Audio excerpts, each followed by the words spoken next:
Annonceurs, entrepreneurs, promoteurs et chefs d'entreprise, choisissez dès à présent votre meilleur partenaire média, Ideal Production. Ideal Production est basé à Cotonou au Bénin. Ideal Production, le partenaire exclusif de Sika TV en Afrique.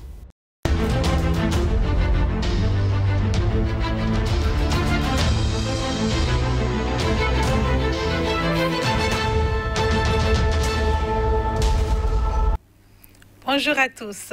Un couple sur 7, soit 16%, consultera au cours de sa vie reproductive pour des difficultés à concevoir. L'Organisation mondiale de la santé estime à plus de 186 millions le nombre de personnes dans le monde touchées par l'infertilité. Qu'elle soit féminine ou masculine, l'infertilité est devenue un véritable problème de santé publique. Entre 15% et 30% de couples africains ont des difficultés à procréer, avec une incidence sur leur famille et leur communauté. En cause, l'âge, les facteurs environnementaux, comportementaux. Malheureusement ou heureusement, beaucoup de ces couples auront la possibilité néanmoins d'avoir finalement le bébé tant désiré avec l'aide de la médecine ou pas. À quel moment doit-on consulter ? Quand s'inquiéter? Qu'est-ce qui est conseillé quand le bébé tarde à venir? Est-ce possible, comme on l'entend de plus en plus, de booster sa fertilité? Vous souhaitez être mieux informé avant de programmer votre grossesse ou pour mieux trouver solution à votre infertilité? Restez avec nous jusqu'à la fin de l'émission. Bonjour à tous et bienvenue. Pour en parler avec moi sur ce plateau, Dr Vanessa Ressou, elle est gynécologue obstétricienne. Bonjour et merci d'avoir accepté notre invitation. Bonjour Madame Draman. Également avec nous, Madame Laetitia Filard. Elle est naturopathe, coach en nutrition, spécialiste de la fertilité. Bonjour à vous également et merci d'avoir accepté notre invitation. Bonjour Madame Draman. Vous proposez un programme d'accompagnement à la fertilité dont nous allons parler tout au long de cette émission. Déjà pour commencer, Dr Ressou, l'infertilité dans le couple, qu'est-ce que c'est?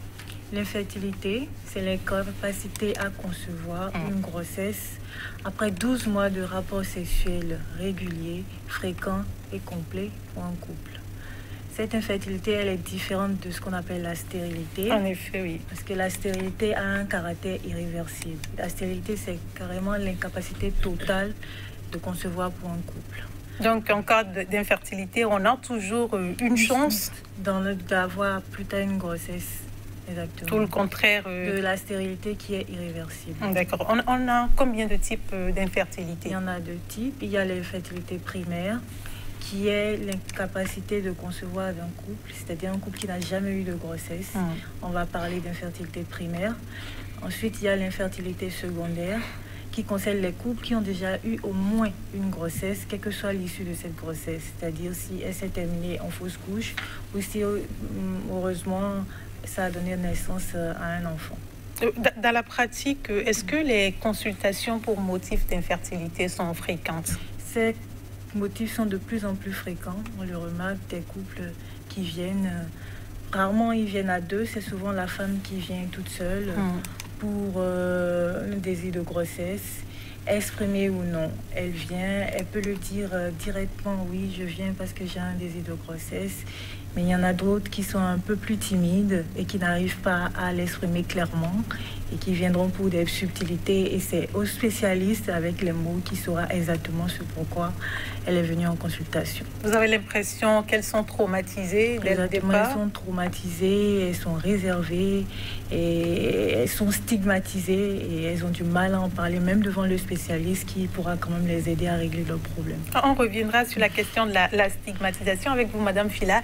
On l'a bien compris dans la préparation de cette émission. On a dû appeler plusieurs personnes qui n'étaient plus disponibles pour intervenir, qui ont voulu peut-être parler et qui se disent que vu la société et tout ce qu'il y a, est-ce qu'avec vous également, c'est facile quand elles viennent vous voir? Alors, avec moi, c'est plus facile parce qu'en fait, elles ne me rencontrent pas. Je fonctionne par réseau, en ligne. Donc, les femmes sont plus ouvertes en fait à me parler parce qu'elles se disent que je sais pas qui elles sont. Donc, ce sera plus facile d'aller directement oui, sur le problème. Oui, tout à fait, oui. Est-ce qu'en cas d'infertilité, vous avez l'impression que les femmes et les hommes vivent la situation de la même façon? Ah non, pas du tout. les femmes, elles sont vraiment enclins à aller chercher la solution très rapidement. Les hommes, ils vont attendre. D'ailleurs, la majorité des personnes que je reçois, à 98%, sincèrement, ce sont des femmes. Les hommes sont plus réservés. Docteur Essou, oui, exactement, oui, je partage le même constat. La femme, elle se dit, je suis dans mon rôle de procréation, il faut que je donne un enfant. Donc, elle est beaucoup plus pressée pour comprendre pourquoi elle n'arrive pas à concevoir et à ce qu'on lui donne une solution rapidement. Alors que les hommes, ils sont un peu plus réservés parce que justement, c'est pas eux qui sont stigmatisés beaucoup plus par la société. Pour tous les cas d'infertilité, est-ce qu'il faut forcément attendre les 12 mois pour constater qu'on n'a pas eu de grossesse ou selon l'âge, parfois, est-ce qu'il faut aller un peu plus tôt en consultation? Très bien, merci de poser la question. Lorsqu'on a plus de 35 ans, il vaut mieux déjà à partir de 6 mois consulter rapidement pour faire le point. Plus l'âge avance, plus la fertilité chez la femme diminue à cause de plusieurs raisons que je ne vais pas aborder là.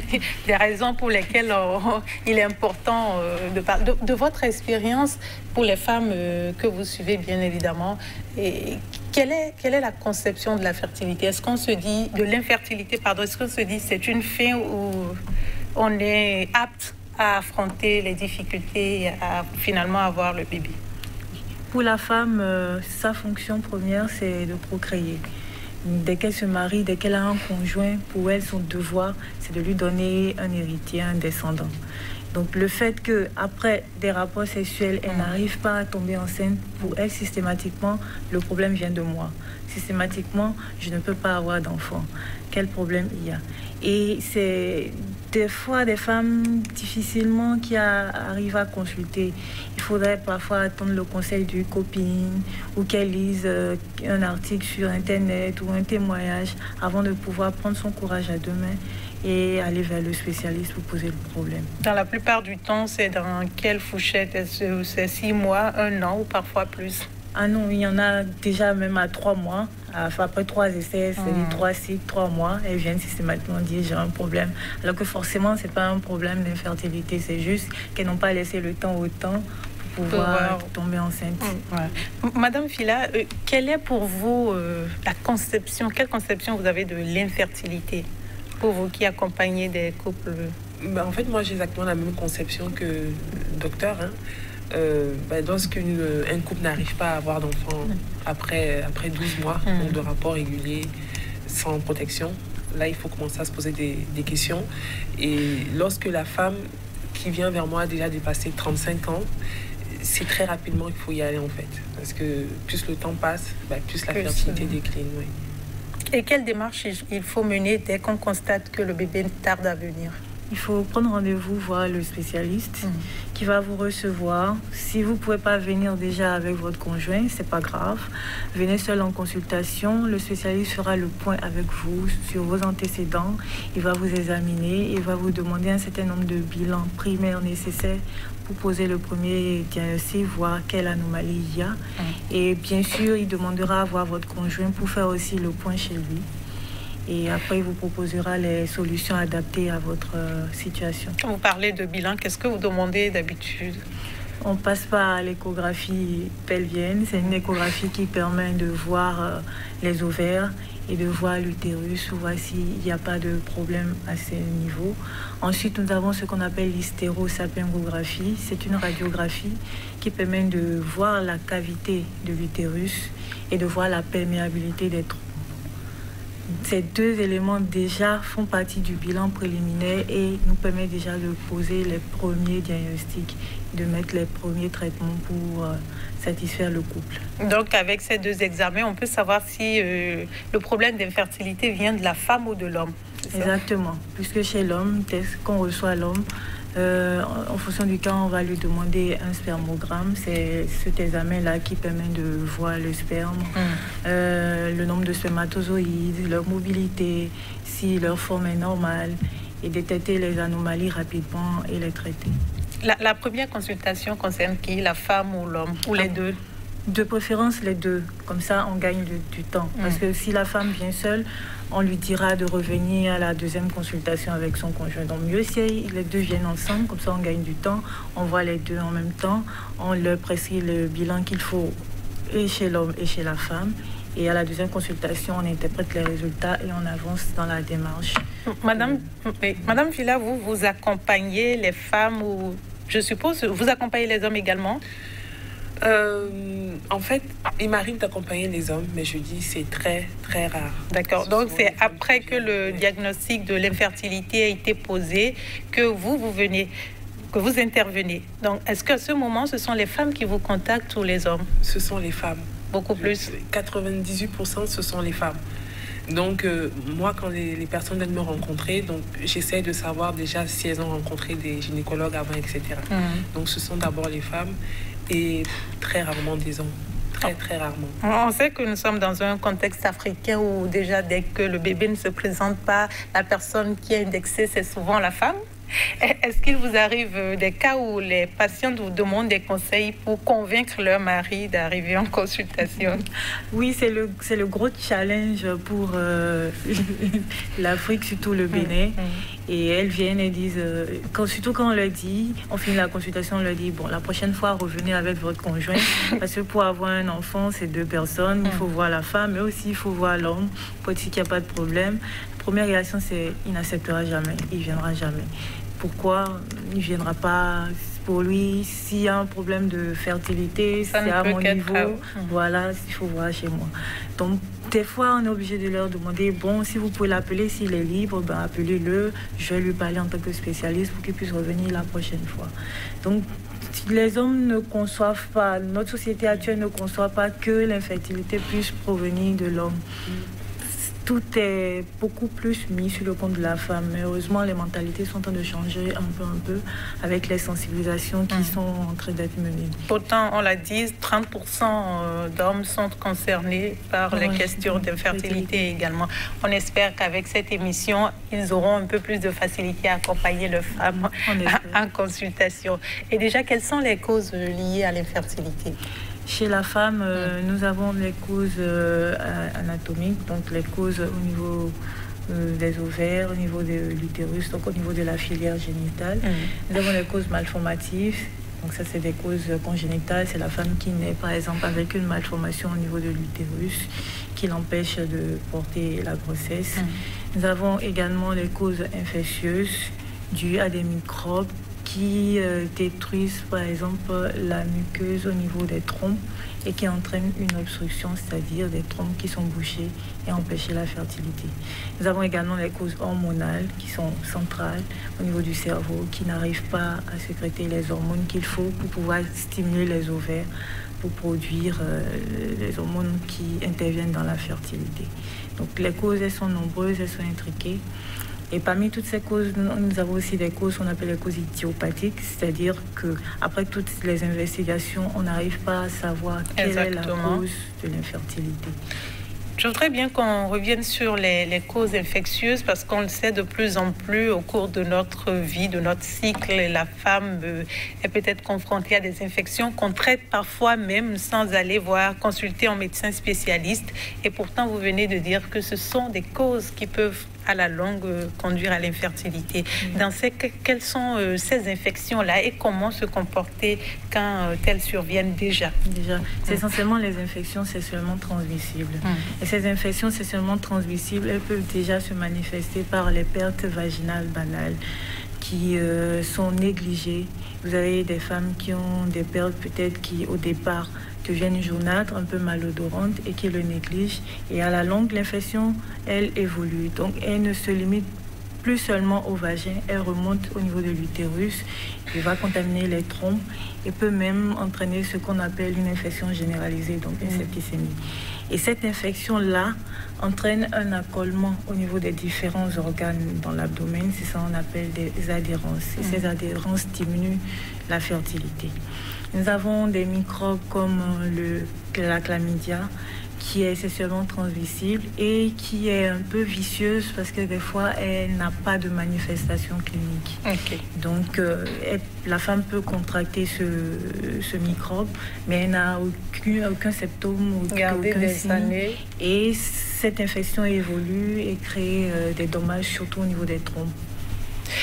Madame Fila, est-ce qu'il existe pour vous des facteurs externes peut-être peu explorés à ce jour et qui pourtant influencent la fécondité? Pour moi, il y a l'alimentation qui peut vraiment influencer sur la fécondité. Donc, notamment, quand les femmes ont des problèmes d'obésité, par exemple, lorsqu'elles commencent un programme pour perdre du poids, ça peut les aider à retrouver une meilleure fertilité. Donc, il y a aussi d'autres problèmes comme le syndrome des ovaires polykystiques qui demande aussi à revoir l'alimentation.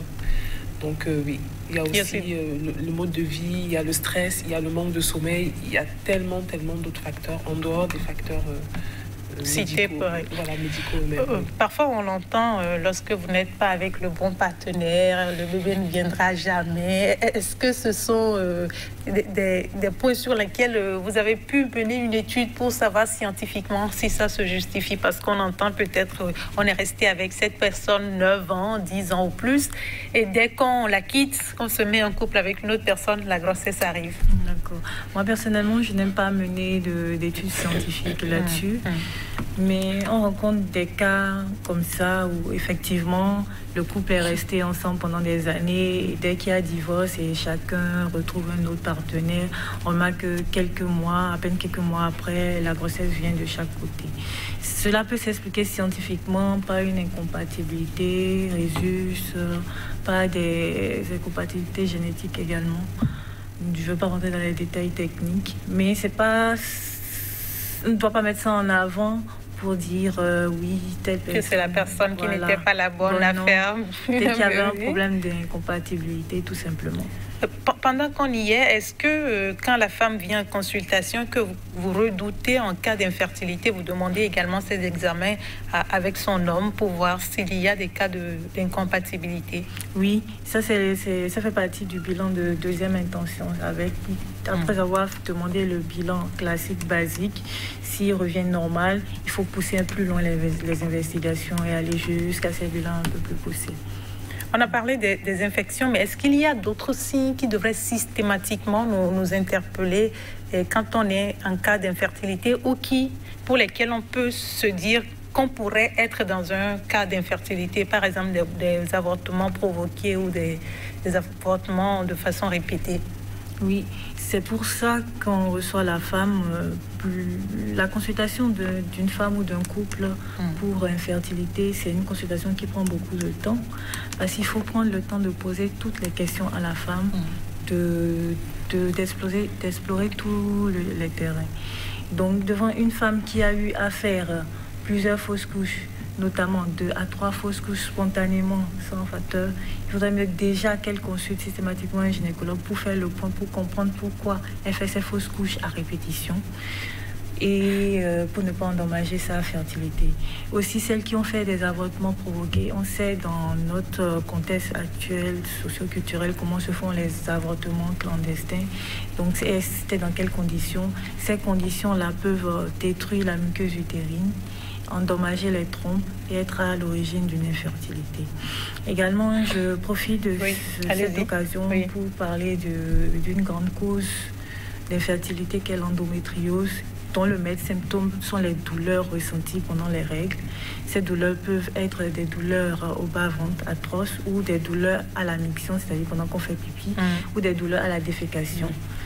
Devant celles-ci, il faut consulter pour être sûr que ce n'est pas une endométriose, parce que l'endométriose est une grande cause d'infertilité chez la femme. En effet, on en a parlé sur ce plateau. L'infertilité, on le sait, a des répercussions sociales négatives importantes sur la vie des couples, notamment quand on est en Afrique. Pour des cas que vous recevez, quelles sont les plaintes ou les craintes que vous avez? Quelles ont et quelles vous rapportent? L'une des craintes, c'est que le mari aille faire un enfant dehors, par exemple, ou qu'il la quitte, tout simplement, ou qu'il prenne parfois une deuxième femme. Donc, c'est vraiment des grosses craintes chez les dames qui viennent vers moi. Il y a la stigmatisation aussi, où ce n'est pas fréquent. Si, la belle famille, par exemple, qui se moque, l'entourage qui commence à se poser des questions, surtout quand la femme arrive déjà à un certain âge, là, vraiment, c'est terrible pour elle. C'est très, très dur psychologiquement pour ces femmes-là. Est-ce que dans l'accompagnement, vous prenez en compte le volet psychologique? Oui, ça fait partie d'une étape de la consultation qui est le volet psychologique. C'est pour ça que je disais que c'est une consultation qui prend du temps. Et pour des femmes dont le problème est un peu plus grave, on va les orienter vers les psychologues, orienter également le couple, tout simplement vers le psychologue pour les accompagner à gérer ce moment de stress qu'est la recherche d'enfants pour un couple. Est-ce qu'aujourd'hui, c'est un fait connu et prouvé que le stress peut contribuer à freiner l'aboutissement de la grossesse? Exactement. Le stress est très mauvais en général pour la santé. Donc, sur tous les organes, c'est hyper mauvais puisque ça crée des dommages, un stress oxydatif qui empêche la fertilité. D'accord.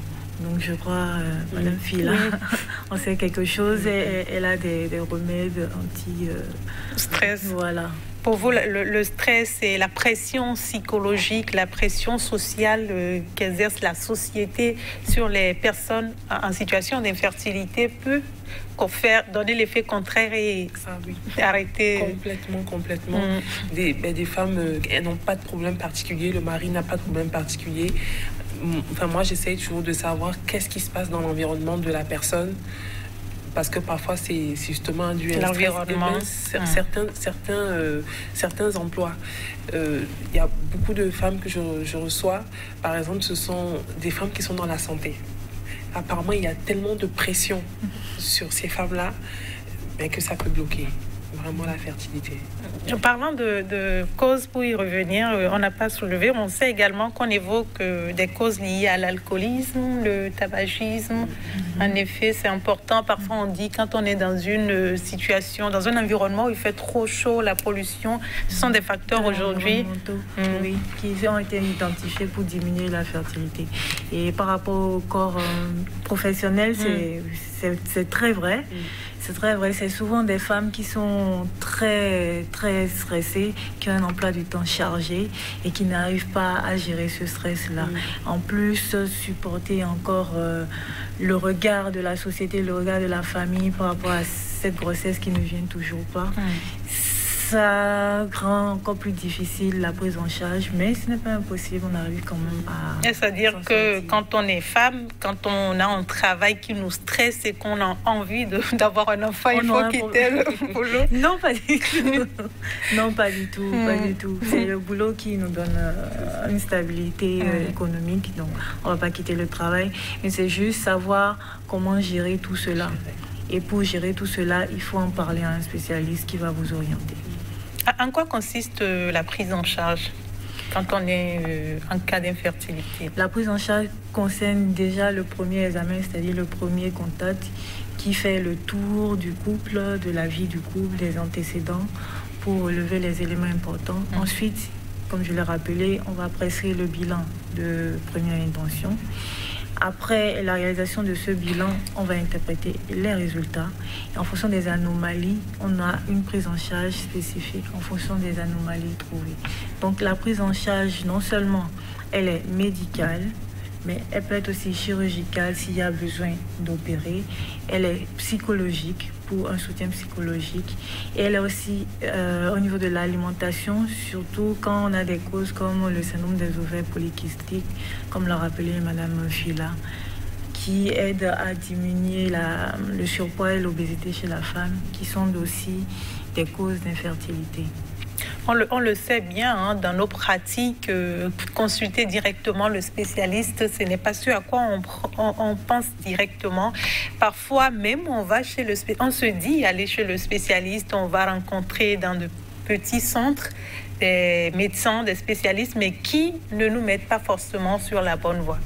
Est-ce qu'il est arrivé des cas où les femmes sont arrivées plusieurs semaines, plusieurs mois, des années après, et qu'à la base, c'est parce qu'elles sont parties quelque part que le bon diagnostic n'a pas été fait? Oui, mais bien sûr. C'est pas seulement dans le corps médical. Il y en a qui préfèrent d'emblée aller voir des non-spécialistes, je dirais, pour ne pas frustrer, et qui leur perdent énormément de temps avec des traitements onéreux qui les ruinent. Non prouvés, voilà, non testés, et qui viennent... Malheureusement, si elles tombent aussi sur des spécialistes qui ne sont pas avertis, aussi, ils ne pourront pas comprendre l'urgence qu'il faut l'envoyer vers un spécialiste de l'infertilité. Donc ça, moi je le dis toujours, dans le doute, il vaut mieux directement aller voir un spécialiste. On sait qu'il y a des gens qui ont reçu des formations là-dessus. Donc dans le doute, n'hésitez pas à consulter. Notamment un gynécologue, c'est ça. Exactement. D'accord. Est-ce que dans le traitement, vous avez déjà été confronté à un cas d'abandon? Oui. Pour quel Surtout motif? Parce que le mari est parti, il y a eu un cas de divorce et ça l'a complètement dévastée. Elle s'est dit, bon, il n'est plus là, avec qui je vais avoir d'enfants. Donc, le divorce, c'est le premier ou le motif majeur d'abandon du traitement. Après cela, nous avons le coût qui est onéreux, surtout si on a un couple qui on doit envoyer en procréation médicalement assistée, avec des méthodes comme la fécondation in vitro, qui coûtent quand même très cher. Si c'est des couples qui sont modestes, qui n'ont pas les moyens, ils vont laisser tomber. Voilà essentiellement les deux causes d'abandon que moi j'ai eu à rencontrer jusqu'à. Chez vous également, vous proposez des méthodes pour accompagner des femmes. Est-ce que malgré qu'elles aient la volonté d'avoir des enfants, qu'elles aient peut-être fait plusieurs années, aient consulté plusieurs personnes, elles finissent par abandonner? Oui, il y a des cas d'abandon. Oui, parce que parfois la personne n'a pas réellement le temps d'appliquer ce que je demande de faire. Est-ce qu'on a un désir d'enfant et qu'on n'ait pas le temps, c'est... Bon, parce qu'il y a par exemple des femmes qui travaillent et ça demande quand même de se réorganiser à un certain niveau. Quel que soit le traitement. C'est quel que soit le traitement que ça demande de se réorganiser. Oui. Mais est-ce que dans le traitement, dans le plan, vous leur expliquez réellement que ça va prendre du temps, que ça va peut-être jamais aboutir, mais qu'il faut être tout le temps motivé et y aller à fond? Exactement. On leur explique le pourcentage de fertilité déjà pour un couple qui n'a d'abord aucun problème. Ce pourcentage n'est pas vraiment élevé. Et qui plus est, si on arrive à identifier la cause chez eux, on leur explique avec le traitement qu'on a mis en place, le pourcentage de réussite de ce traitement. Et on les prépare aussi psychologiquement à ce que ça n'aboutisse pas. Oui, bien sûr. Madame Fila, je l'avais dit en introduction, vous accompagnez les couples avec un programme. Votre programme consiste en quoi concrètement? Alors mon programme en fait consiste à suivre les couples au niveau de l'alimentation. Donc j'ai un programme alimentaire adapté à chaque personne en fait qui vient, associé à des compléments alimentaires et un suivi. Donc tous les jours en fait c'est un peu contraignant aussi, c'est une des raisons. La dame en fait prend sa température et on voit si c'est la bonne période pour elle, etc. Donc en fait on calcule même quand il faut y aller avec le conjoint. J'imagine que c'est compliqué, on va pas se mettre à aller au sexe juste parce que... Non, mais bon, quand on est on a envie d'avoir un enfant, il faut s'organiser pour ça. Donc il y a même parfois des personnes qui ne savent même pas quand elles ovulent, par exemple. Exactement. Et si vous loupez ça, c'est le mois d'après, et si vous savez pas, voilà. Donc, parmi les causes non connues, non sondées, il y a le fait que la femme peut ne pas savoir quand elle connaître son cycle. Il y a des signes qui sont liés au comportement. Les femmes qui ne connaissent pas leur cycle, qui ne savent même pas la durée du cycle. Tout à fait. Je leur demande votre cycle dure combien, elle te donne la durée des règles qui n'a rien à voir avec la durée du cycle. C'est la base. Déjà, il faut connaître la durée du cycle. Et en fonction de cette durée, on détermine la période d'ovulation. Une occasion pour leur dire comment est-ce qu'on détermine la période d'ovulation. La durée du cycle déjà. La durée du cycle, c'est l'intervalle entre la survenue de deux règles. Et le premier jour du cycle, c'est le premier jour des règles. Donc si je dis des bêtises, mes règles viennent le 1er mars, et que la deuxième fois où j'ai mes règles, ça vient par exemple le 28 mars, c'est-à-dire que j'ai un cycle de 27 jours. Okay. Et ça fait du 1er mars au 27 mars, dans un cycle de 27 jours. Voilà. Et la période d'ovulation, on prend la durée du cycle et on soustrait 14 jours. Donc, il faut qu'on soit sûr que le cycle est régulier dans ce cas pour pouvoir utiliser cette soustraction. Donc, c'est surveiller son cycle sur 3 mois pour essayer de déterminer la durée exacte, si c'est 27, 28 jours, 29 jours, 30 jours. Et en fonction de la durée, on enlève les 14 jours. Et quand on enlève les 14 jours, ça nous donne la date d'ovulation. Et la période d'ovulation, moi je le dis en fonction de la durée des gamètes mâles, c'est-à-dire les spermatozoïdes, et femelles, l'ovule. Oui. 3 jours en moyenne, 3 jours pour les spermatozoïdes et 48 heures pour l'ovule. Donc moi, souvent, je leur conseille de prendre 3 jours, compter 3 jours avant la date d'ovulation et 2 jours après la date d'ovulation. Donc ça fait environ 7 jours, donc une semaine, qui correspond globalement à la période d'ovulation. Pendant ces une semaine, il faut se donner à fond. Pendant cette semaine, il faut aussi surveiller d'autres signes d'ovulation, comme les seins qui deviennent plus sensibles que d'habitude. Un élément très important qu'on appelle la glaire cervicale, qui est une sorte de perte vaginale qui ressemble à du blanc d'œuf. Et durant cette période d'ovulation, elle devient toute fine, filante, et on peut l'écarter en 2 doigts et elle se casse. Donc durant cette période, il faut aussi surveiller ces signes-là qui montrent que oui, la femme est en train d'ovuler, et maximiser les rapports sexuels durant cette période. Et il faut bien manger également. C'est en ça consiste votre programme, Madame Fila. Oui, tout à fait. Il faut bien manger, mais c'est pas que pendant l'ovulation. D'accord. Il faut bien manger tout le temps. En fait. Voilà. Je pense que l'alimentation, c'est la base de tout. Quand un bébé naît, la première chose qu'il demande, c'est ça.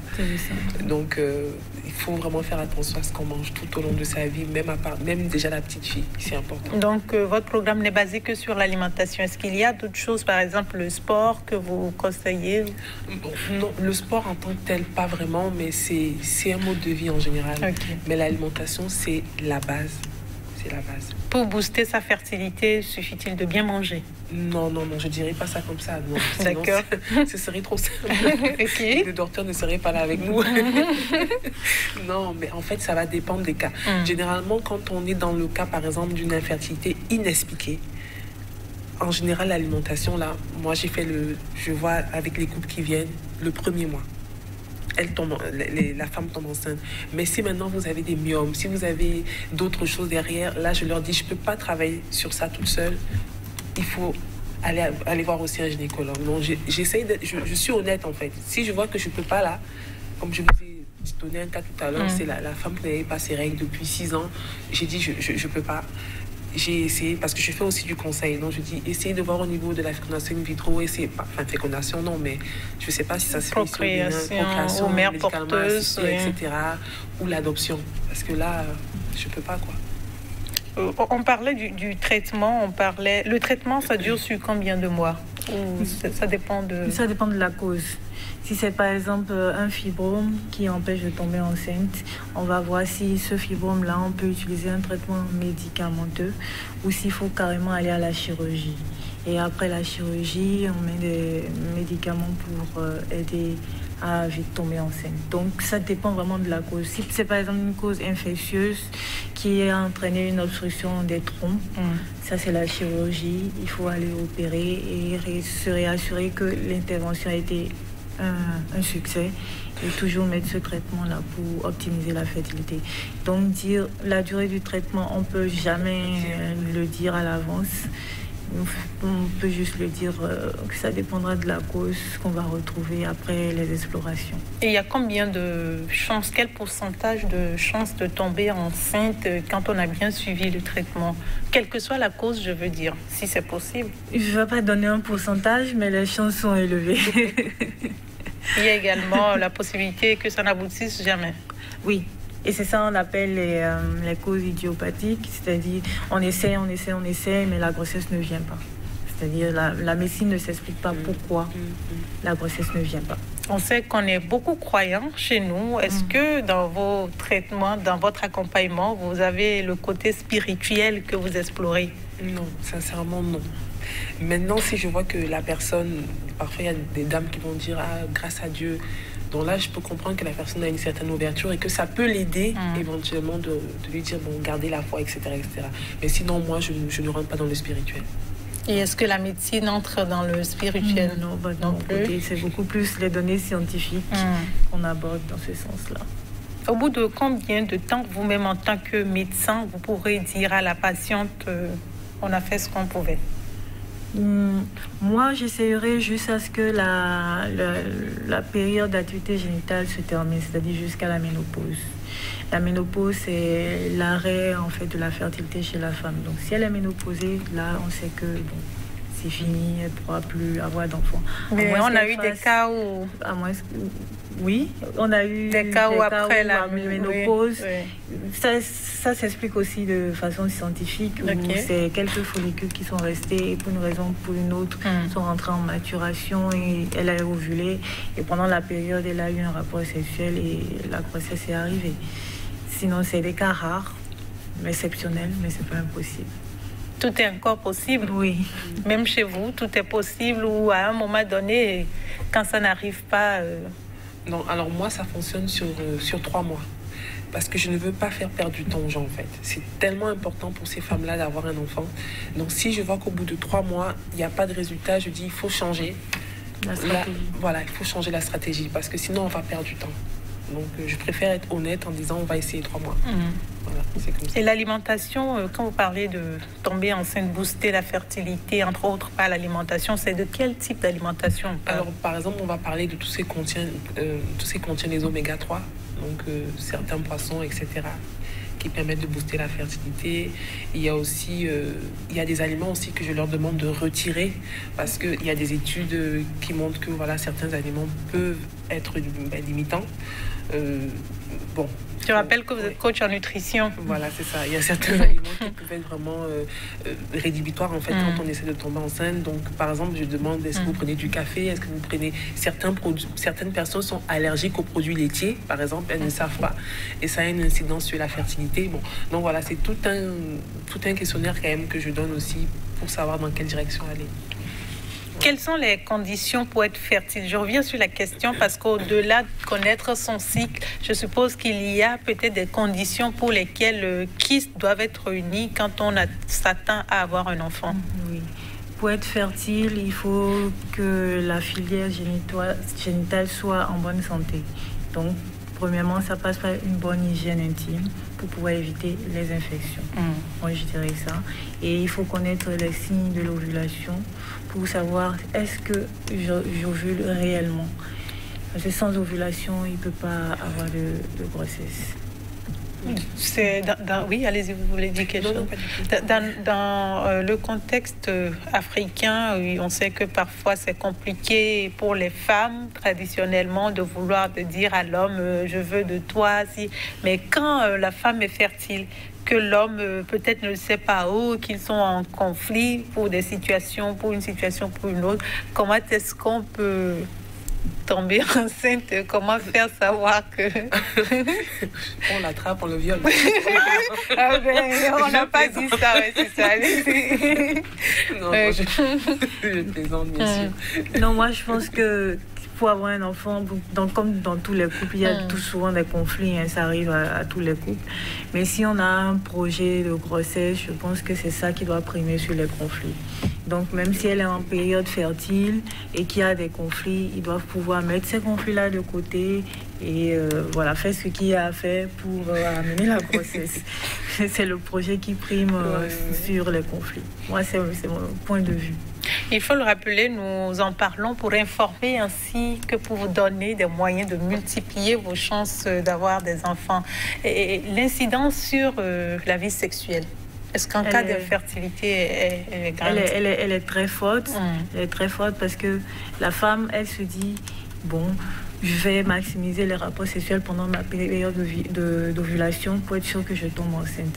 Et l'homme, lui, se sent lésé. Il se dit, je suis utilisé, je suis comme un donneur de sperme, je suis juste là. Quand elle sait qu'elle est en période d'ovulation, c'est là, elle se laisse faire. Donc, ça crée une frustration chez l'homme qui, lui, au-delà du fait d'enceinter sa femme, veut quand même prendre du plaisir. Donc, ça peut créer d'autres problèmes extra-conjugaux. Donc oui, le fait d'être dans une situation d'infertilité, surtout pendant des mois, oui, ça a une grosse incidence sur la sexualité et qui augmente encore plus le stress et la frustration dans les couples. On se résout à faire l'amour pour tomber enceinte. On devient comme des robots en fait, finalement.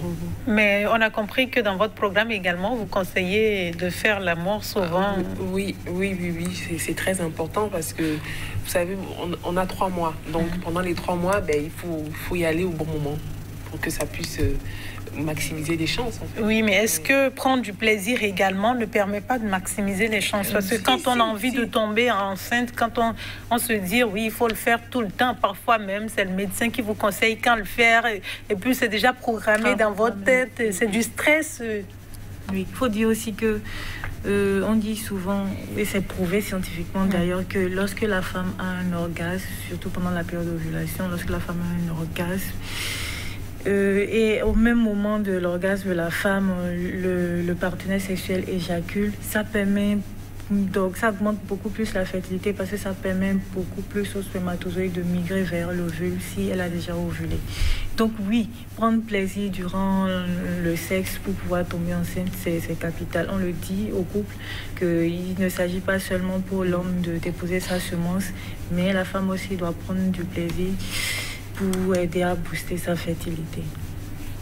Parmi les méthodes conseillées, il y a eu l'aide à la procréation. Est-ce qu'au Bénin, on a parlé, on sait que c'est coûteux? Même quand Madame Fila parlait de demander de donneurs, de mères porteuses, ce sont des méthodes qui coûtent et quand on prend les conditions, c'est que tout le monde ne peut pas se l'offrir. Est-ce qu'au Bénin particulièrement, ce sont des méthodes pour lesquelles on pense aller ou on décide d'adopter? Oui, il y a très peu de centres qui déjà font de la procréation médicalement assistée et les coûts sont élevés. Donc, même par rapport à l'adoption, il y a toujours ce volet socio-culturel. On se dit, on va élever un enfant qui ne vient pas de soi. Donc ça complique beaucoup plus le tableau. L'adoption n'est pas aussi fréquente en Afrique que ça.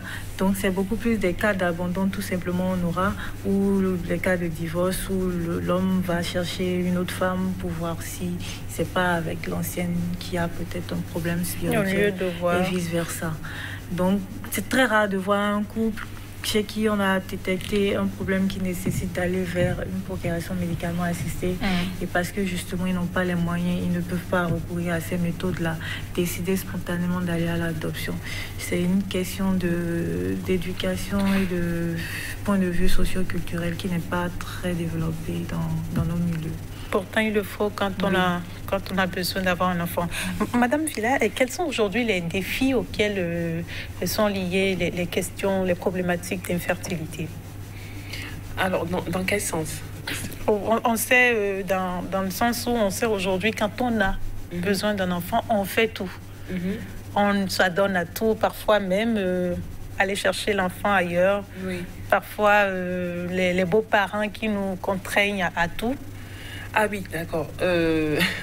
Effectivement, les gens sont... Franchement, les femmes, elles sont prêtes à tout. Je dis bien à tout. Et elles dépensent des sommes folles.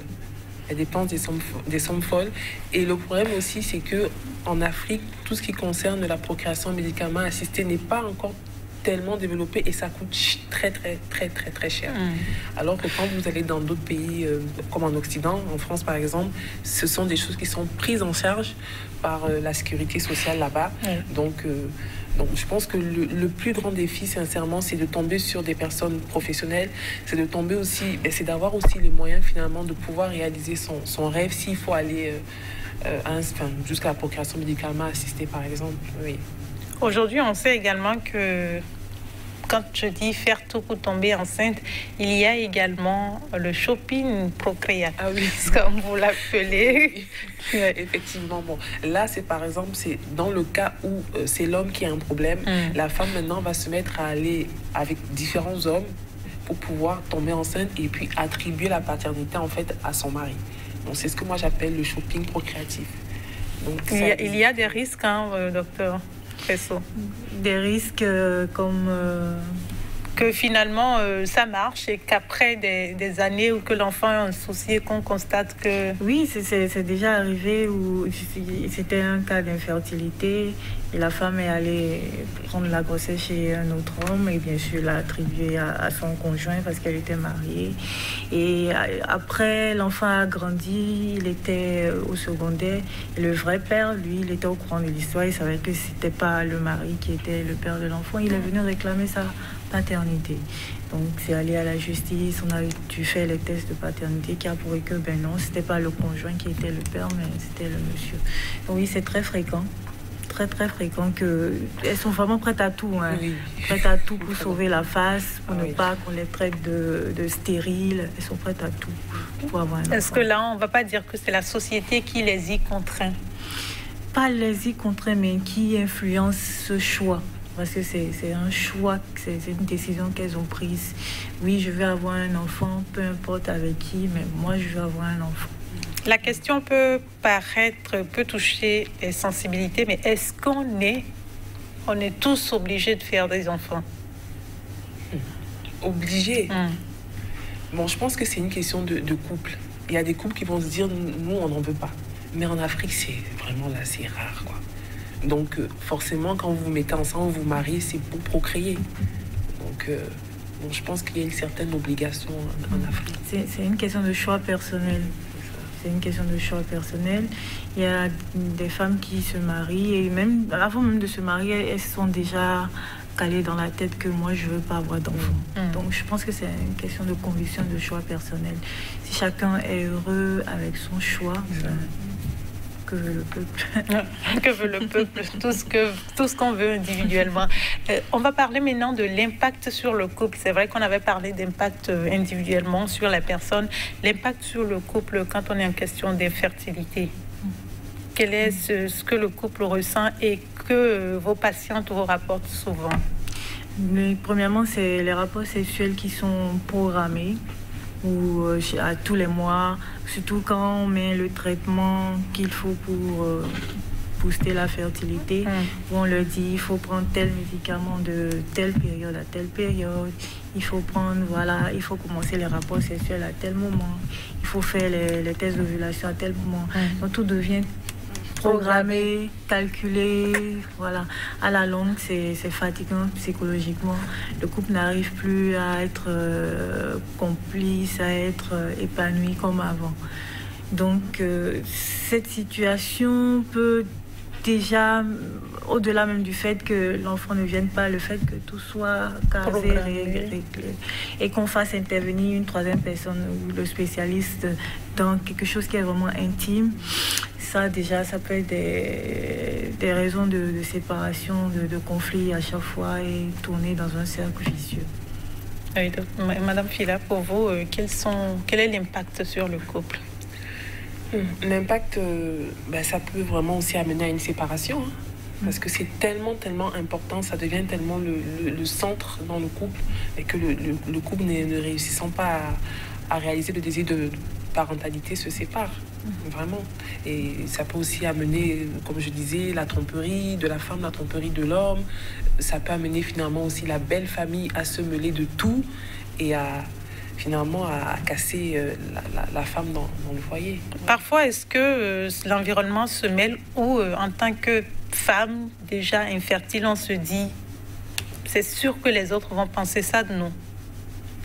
C'est-à-dire les gens autour? Oui, les gens autour peut-être ne pensent pas à ça et soi-même on se stigmatise. Oui, ça peut aussi arriver que ce soit après dans la tête, ça devient psychologique, on se dit forcément ah mais ma belle famille va penser ça, mes collègues du travail vont penser ça, alors que bon, les gens même ils n'y pensent même pas forcément. Oui. Après 3 mois, lorsque vous ne tombez pas enceinte, est-ce qu'il y a des alternatives encore que vous proposez ou vous arrêtez votre... Non, moi, si au bout de 3 mois, la personne n'est pas tombée enceinte, je demande de retourner chez un gynécologue, refaire peut-être des nouveaux examens, parce que parfois, il y a des personnes qui arrivent chez moi, ça va faire 2 ans, qui n'ont pas vu un gynécologue, ils ne savent pas où ils en sont. Donc, je dis, bon, ok, par rapport à vos anciens examens, on va essayer par rapport à ce qu'on vous a dit. Si au bout de 3 mois, il n'y a rien, vous allez retourner chez le gynécologue, refaire tous les examens. Mais là, maintenant, il faut que le conjoint soit d'accord, parce que parfois, il faut de nouveau persuader le conjoint de retourner faire les examens. Voilà, c'est ça, de faire un spermogramme, etc. Et je pense qu'il faut vraiment sensibiliser les hommes à ne plus avoir honte, quoi. Parce que ça retarde énormément dans le foyer. Combien de fois est-ce qu'il faut consulter le médecin quand on a envie d'avoir un enfant? Le nombre de fois sera déterminé par le gynécologue, déjà à la première consultation. Donc, je ne vais pas aller le voir 2-3 fois. Vous allez le voir déjà la première fois et c'est à lui de décider comment il va faire le suivi en fonction de la situation du couple. Oui, mais déjà, dès qu'on l'a vu la première fois qu'il a fait un suivi, à un moment donné, peut-être vous avez interrompu votre traitement et que ça ne marche toujours pas. Est-ce qu'il faut aller voir le gynéco avant de commencer un autre traitement? Exactement. Même si vous voulez peut-être avoir recours au traitement hors médecine. Oui, exactement, parce que des médicaments, certains médicaments qu'on donne pour forcer l'ovulation, ce sont des médicaments qui ne sont pas si anodins que ça.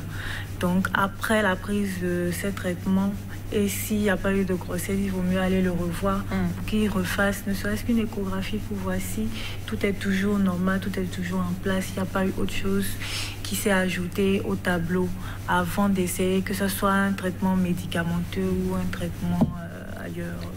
Madame Fila a parlé des cas où, par exemple, la dame n'a pas eu durant 6 ans ses menstruations. Est-ce qu'il y a des cas où on n'ovule pas? Oui, il y a des cas où on n'ovule pas. Il y a des cas où il y a même la ménopause précoce. Donc, c'est des femmes qui seront ménopausées autour de la trentaine, avant 35 ans, qui ont déjà une ménopause.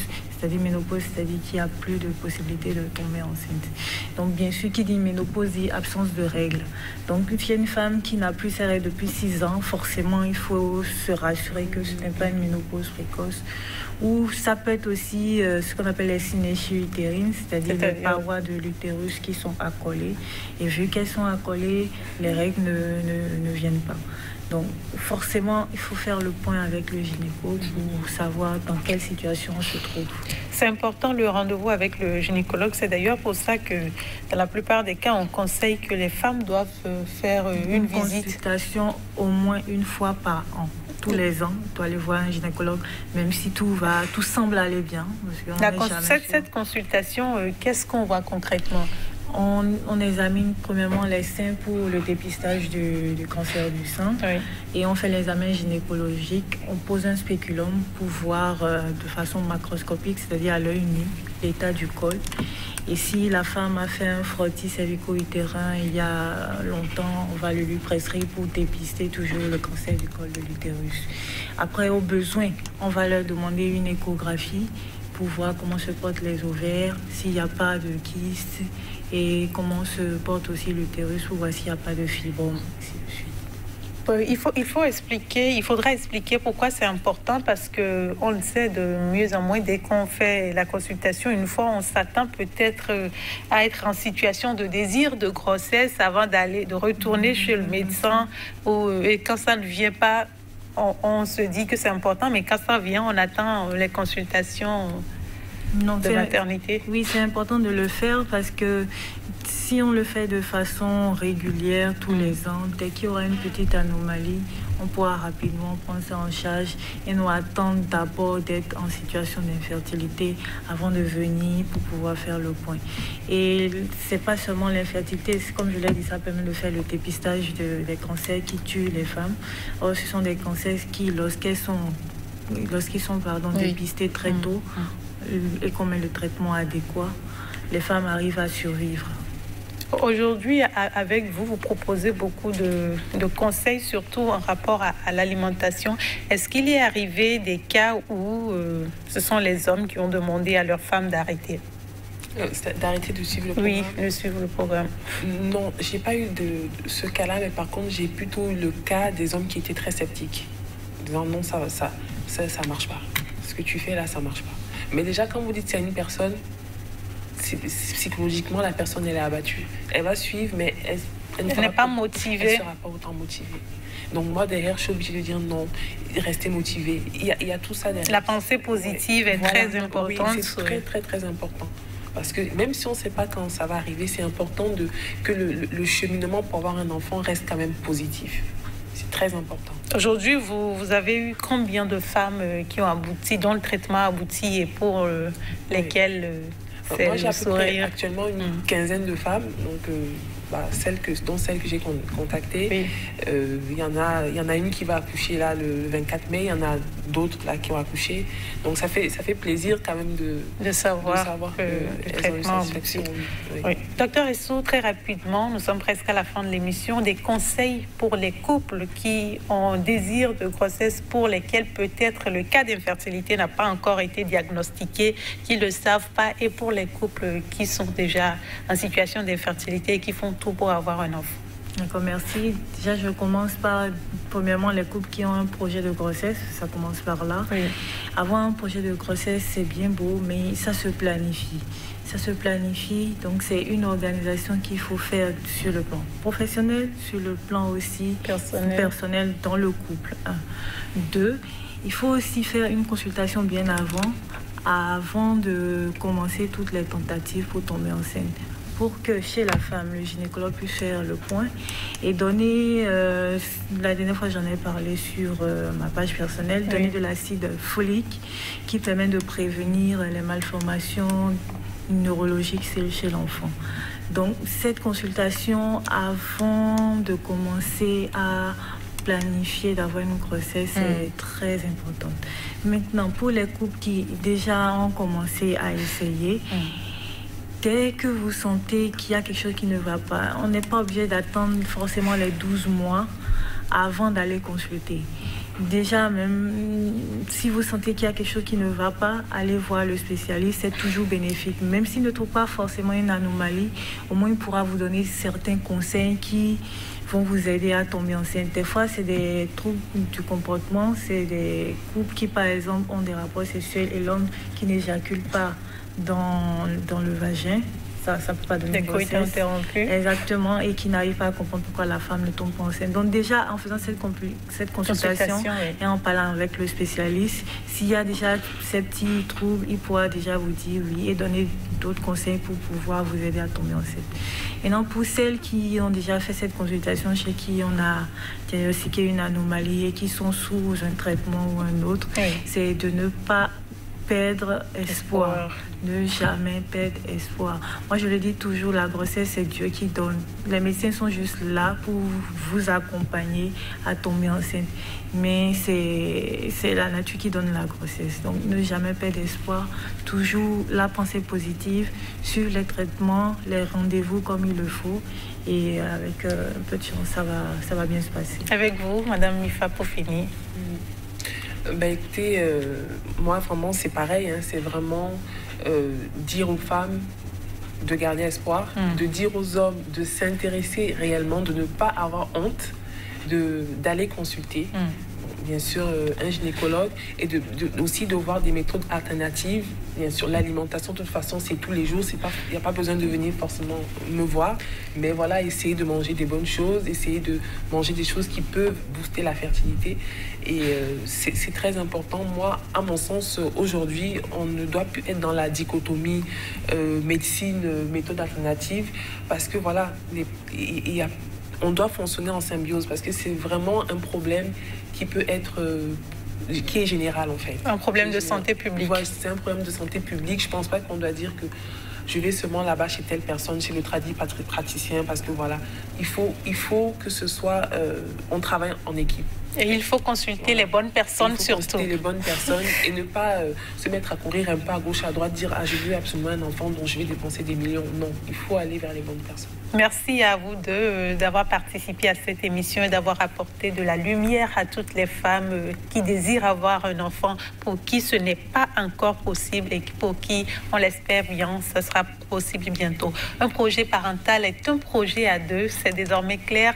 L'infertilité peut venir de l'homme, 30%, de la femme, 30%, ou des deux à la fois. D'autre part, dans certains cas, l'infertilité ne peut pas s'expliquer. On l'a dit sur ce plateau, ce n'est plus que le problème des femmes. Ce ne l'a d'ailleurs jamais été. Quand on s'aime, on reste solidaire devant les épreuves et surtout l'épreuve de l'infertilité. Ça facilite tellement les choses, le soutien des autres également compte notre environnement pour la réussite de ce challenge. Arrêtons de stigmatiser les personnes concernées.